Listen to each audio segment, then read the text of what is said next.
कैकेयी ने गर्व से कहा, तुम्हारे मार्ग में आने वाली हर बाधा को मैंने दूर कर दिया है। अब तुम अयोध्या के निर्विवाद राजा हो। राम भी वन में तपस्या कर रहे हैं। सत्य सुनते ही भरत का दुख घोर क्रोध की ज्वाला में बदल गया। उनका हृदय फट गया। उन्होंने राम के वनवास के बारे में सुना तो वे शोक में डूब गए। पर जब उन्होंने जाना कि यह सब उनकी माता के कारण हुआ है तो उनकी आंखें लाल हो गईं। वह कैकेयी की ओर मुद्दे और उनके मुख से ऐसे वचन निकले जो बिजली की कड़क से कम नहीं थे। धिक्कार है, तुम मेरी माता नहीं हो सकती। तुम इस कुल के लिए विनाश हो।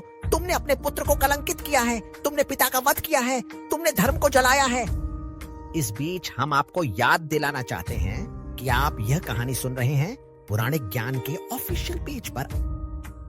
भरत ने स्पष्ट शब्दों में कहा कि वह उस राज्य को कभी स्वीकार नहीं करेंगे जो छल और पाप से जीता गया हो।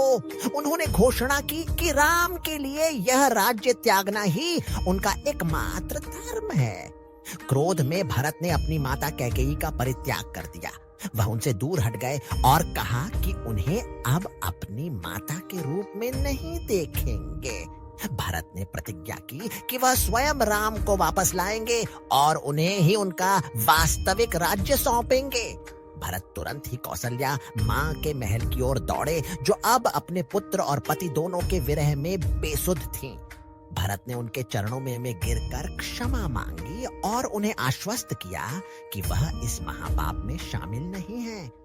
अयोध्यावासी, वशिष्ठ मुनि और मंत्रियों ने भरत को सांत्वना दी। भरत ने सबसे पहले अपने पिता महाराज दशरथ का विधि विधान से अंतिम संस्कार करवाया।